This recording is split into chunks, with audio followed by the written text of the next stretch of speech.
3 days after my youngest son's memorial service, his research partner called me at 11 p.m. Her voice was shaking so badly I could barely understand her. "Dr. Whitmore, please come to the lab right now.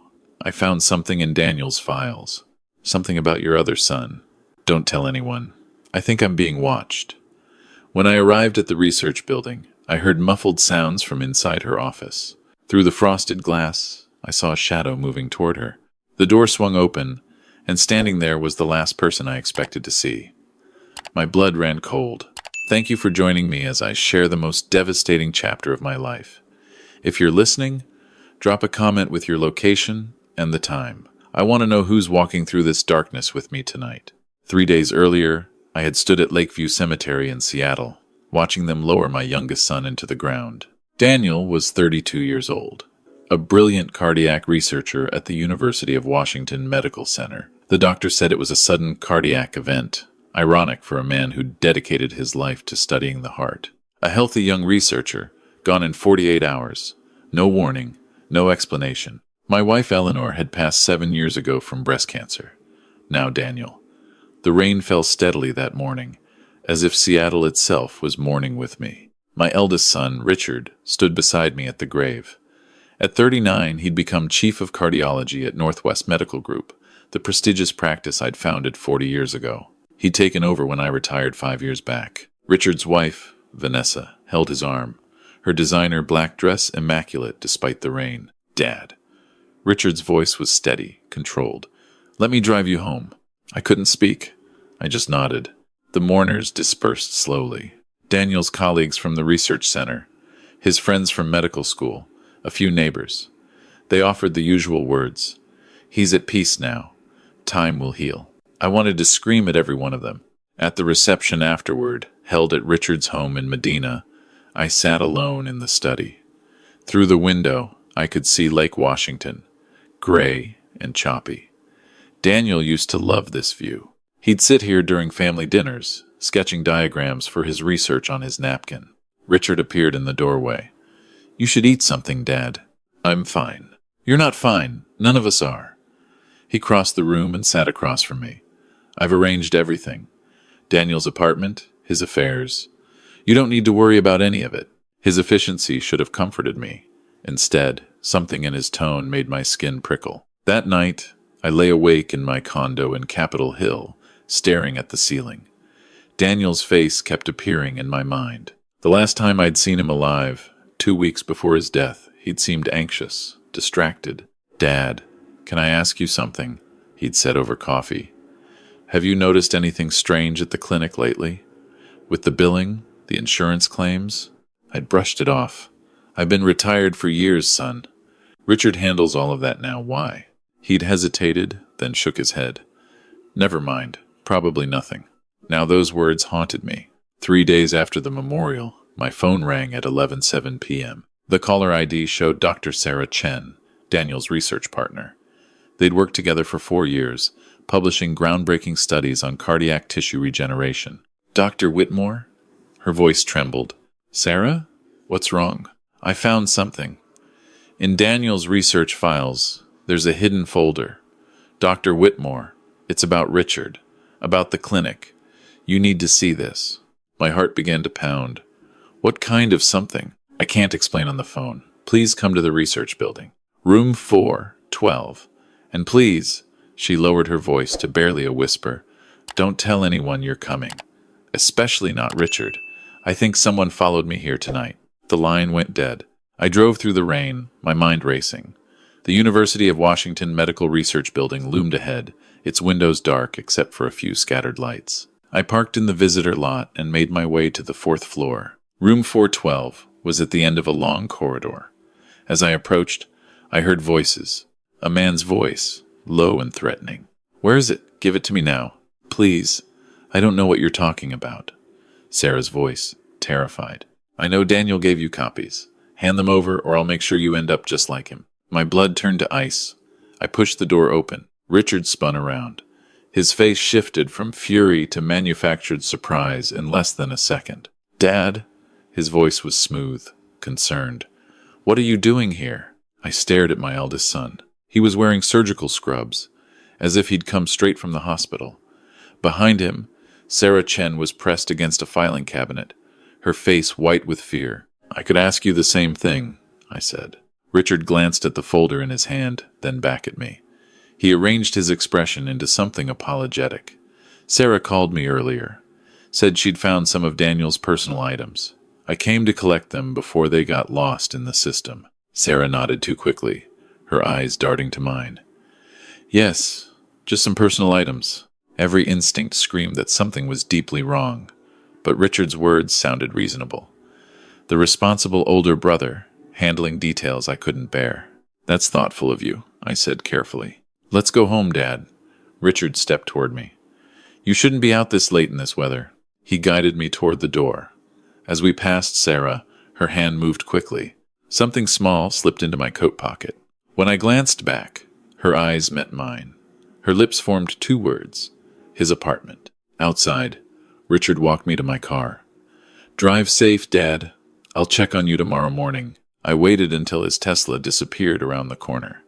Then I reached into my pocket. A crumpled sticky note, Sarah's handwriting, laptop, hidden, floorboard under desk. Daniel found everything. I didn't go home. Instead, I drove to Daniel's apartment in the University District. I still had his spare key. The building was quiet at midnight, most residents asleep. Daniel's apartment was exactly as he'd left it. Research papers spread across the kitchen table, a half-empty coffee mug by the sink. The faint smell of the sandalwood candles he liked to burn while working. I went to his small home office. The desk sat against the wall, covered in sticky notes and medical journals. I knelt down and ran my fingers along the floorboards. One board was slightly loose. I pried it up. Beneath it lay Daniel's laptop and a thick manila folder labeled Evidence. I opened the folder first. Inside were printouts of financial records, insurance claims, emails. My hands shook as I read. The first document was a spreadsheet comparing patient records with insurance billings. Beside each entry, Daniel had written notes in red ink. Patient deceased 3 months before billing date. Claim filed for cardiac surgery never performed. $47,000 collected. Another note. Same pattern. 12 cases in 6 months. All deceased patients. Total. $890,000. I turned to the emails.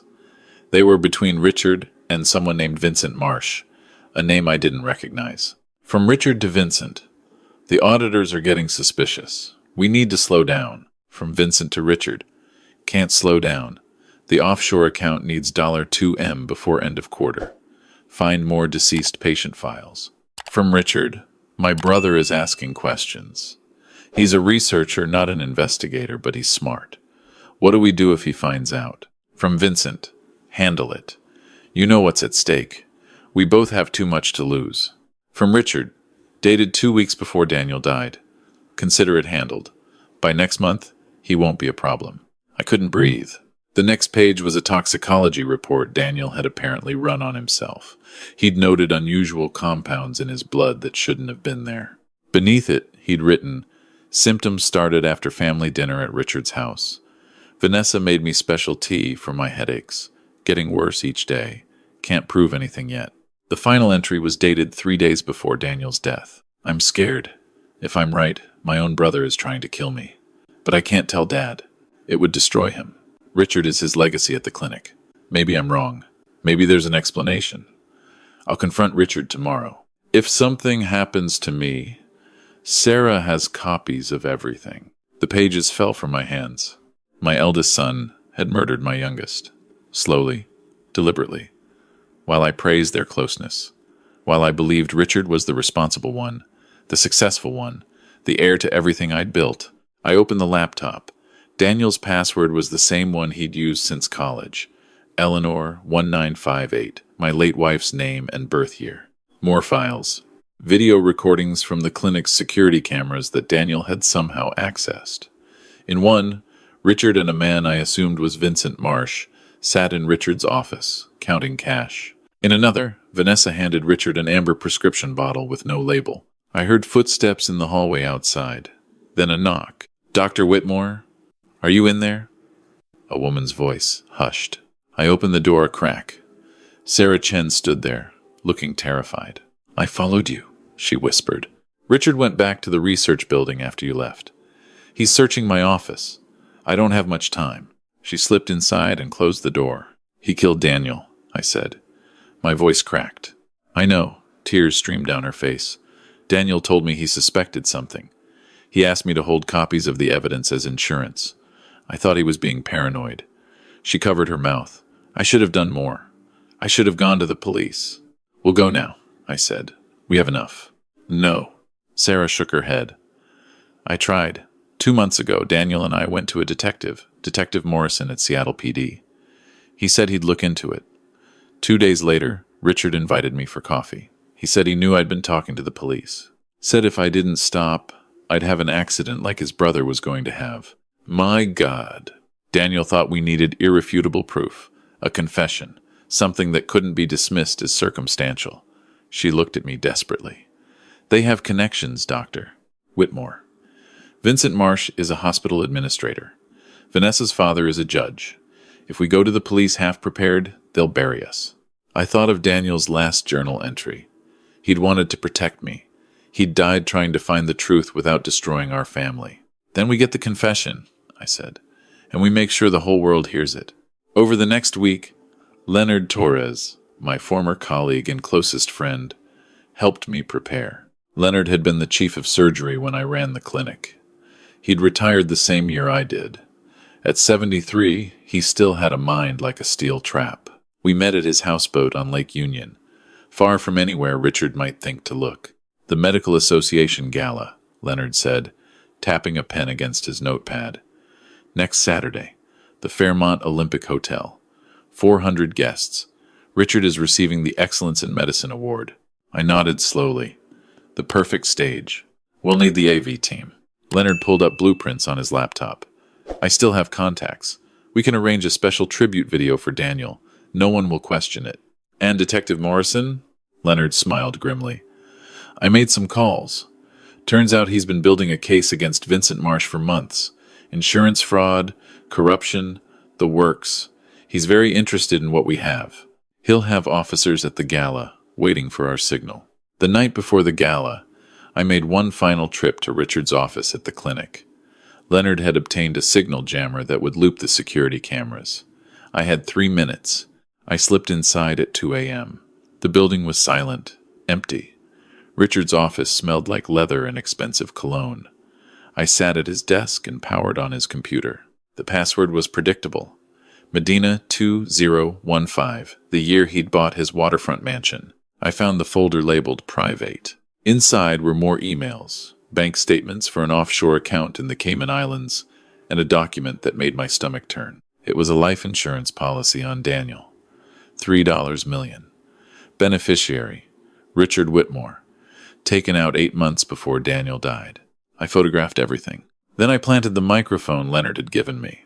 Wireless, voice-activated, hidden in the shadow beneath Richard's desk. The next evening, I arrived at the Fairmont Olympic Hotel at 7 p.m. The grand ballroom glittered with Seattle's medical elite. Surgeons, administrators, pharmaceutical executives, journalists. Crystal chandeliers cast light across marble floors. Richard stood near the stage, accepting congratulations. Vanessa was beside him in a red designer gown, smiling at everyone who approached. They looked perfect. The golden couple. I avoided them, circulating through the crowd. At 7:45, my phone buzzed. A text from Leonard. Audio live. He's in his office making a call. I stepped into a quiet corner and pressed play on the recording app. Richard's voice came through clearly. "Vincent, it's me. What do you want? I'm at a dinner." Vincent Marsh sounded annoyed. The old man's been acting strange, asking questions about Daniel's research. "I think someone's been talking to him." "So what?" "The researcher is dead. The nurse is too scared to speak. There's no evidence." Richard's voice lowered. "I'm not so sure. I searched Sarah Chen's office the other night. Some files were missing. Then take care of her like you took care of your brother." There was a long pause. Then Richard said, "After tonight, once I have this award, my reputation is untouchable. Then we liquidate the offshore account and disappear. And your father? He's 67 and grieving. He won't last long. When he goes, I inherit everything. The clinic, the real estate, the investments. We'll have more than enough. I stopped the recording. My hands were steady now, cold with purpose. At 8:30, the MC took the stage. Ladies and gentlemen, please welcome our Excellence in Medicine honoree, Dr. Richard Whitmore. Applause filled the ballroom. Richard walked to the podium, his smile radiant. Thank you all, he began. This award represents not just my work, but my family's legacy. My father built Northwest Medical Group from nothing. My late brother Daniel dedicated his life to research that will save countless lives. He paused, voice catching perfectly. I only wish they could both be here to share this moment. The lights went out. 3 seconds of darkness. Murmurs of confusion rippled through the crowd. When the lights returned, I stood beside Richard at the podium. Gasps echoed through the ballroom. Dad? Richard's face went pale. What are you doing? I stepped to the microphone. I'm here to honor my son Daniel, and to tell the truth about how he died. Behind me, the massive screen flickered to life. Daniel's research documents appeared. The insurance fraud spreadsheets, the billing records for deceased patients, the emails between Richard and Vincent Marsh, then the photographs, the unlabeled prescription bottles, the toxicology report showing the poison in Daniel's blood, the life insurance policy. Finally, the audio played through the ballroom speakers. Take care of her like you took care of your brother. After tonight, once I have this award, my reputation is untouchable. When he goes, I inherit everything. The room erupted. Phones rose to record. Reporters surged forward. Board members stared at Richard in horror. Richard spun toward a table in the third row where Vincent Marsh sat frozen. You said this was foolproof, he hissed. Vincent shot to his feet. Don't blame me. You're the one who poisoned your own brother. You supplied the compounds. You had access to the pharmacy records. You wanted the insurance money just as badly as I did. I wanted. Richard's voice cracked. You had $400,000 in gambling debts to the wrong people. I was trying to save the practice from your incompetence. The two men screamed accusations at each other while 400 witnesses watched and cameras flashed. I stood at the microphone, silent, watching my son unravel. Vanessa tried to slip toward the exit. A woman in the crowd blocked her path. A woman I recognized. Margaret Chen, Sarah's mother. My daughter is in the hospital because of you, Margaret said, her voice carrying across the suddenly quiet room. She tried to tell the truth, and you had her car run off the road. I hadn't known that. I turned to look at Vanessa, this woman I'd welcomed into my family. Vanessa's perfect composure cracked. I didn't. Richard told me it was necessary. He said if she talked, we'd lose everything. The ballroom doors opened. Detective Morrison entered with 8 uniformed officers. They'd been waiting outside, listening. Richard's eyes darted wildly. He bolted toward the kitchen entrance. But the crowd closed in, hundreds of doctors and administrators blocking his path. Phones raised like a wall of judgment. There was nowhere to run. Officers cuffed Richard, then Vincent, then Vanessa. As they led my son past me, he stopped. Dad, his voice broke. Please, I can explain. Daniel was going to destroy everything you built. I was protecting your legacy. I looked into eyes that no longer resembled my son's. My legacy, I said quietly, was never the clinic. It was my children. And you took that from me. They led him away. The trial lasted 3 weeks. Courtroom 4 of the King County Courthouse was packed every day. Reporters, former patients, medical professionals who wanted to see justice done. The evidence was overwhelming. Daniel's research documentation, the financial records proving years of insurance fraud, the recording from the gala, and perhaps most damning, the testimony of Vincent Marsh, who'd taken a plea deal in exchange for a reduced sentence. Richard had been the mastermind, Vincent testified. He'd discovered his younger brother was investigating the fraud and decided Daniel had to be eliminated. Vanessa had been complicit, adding trace amounts of a slow-acting cardiotoxic compound to Daniel's food and drinks during family gatherings. Sarah Chen testified from a wheelchair, still recovering from the accident that had nearly killed her. Daniel knew he was dying, she said, tears streaming down her face. He just wanted to protect his father from the truth as long as possible. The jury deliberated for 4 hours. Guilty on all counts: first-degree murder, conspiracy to commit murder, insurance fraud, attempted murder of Sarah Chen. Judge Patricia Hammond, who had recused Vanessa's father from any involvement in the case, delivered the sentence. "The calculated cruelty of these crimes is beyond comprehension," she said. "You poisoned your own brother while pretending to care for him. You exploited your position of trust to steal from the dead and their families. You have brought shame upon the medical profession." Richard Whitmore, life imprisonment without the possibility of parole. Vanessa Whitmore, 35 years to life. Vincent Marsh, 25 years. Richard didn't look at me as they led him away. 6 months later, I stood outside a new office at 1847 Eastlake Avenue in Seattle. The sign read, "The Daniel Whitmore and Sarah Chen Foundation for Medical Research Integrity." Sarah stood beside me, finally walking without assistance. We'd used the money from the civil lawsuit against Vincent Marsh's assets, combined with a significant portion of my personal wealth. Leonard joined us, carrying a folder. "First grant recipient is here. Young researcher from Tacoma. Lost her mother to a misdiagnosed heart condition. Wants to develop better diagnostic protocols. Send her in," I said. A young woman named Priya Sharma entered, nervous but determined. She clutched a proposal for AI-assisted cardiac screening in underserved communities. "Dr. Whitmore, thank you for this opportunity." She took a deep breath. "I promise I won't waste it." I smiled. "Make Daniel proud." And Sarah. They believed the truth was worth fighting for. Later that afternoon, I drove to Lakeview Cemetery. 2 graves rested side by side beneath an old cedar tree. Eleanor's headstone, weathered by 7 Seattle winters, and Daniel's, still painfully new. I placed white roses on Eleanor's grave, yellow daisies on Daniel's. He'd always preferred cheerful colors. Kneeling on the damp grass, I whispered to them both, "He's helping others now." Young researchers who might have given up, families who might have been victims of the same greed. I couldn't save him, but I can save what he believed in. A shaft of sunlight broke through the clouds, rare for a Seattle afternoon. For the first time in months, I felt something other than grief. Not happiness, exactly, but purpose. Meaning, I had lost my wife to illness, one son to murder, another son to his own darkness. But through Daniel's legacy, through Sarah's courage, something good was growing from the ashes.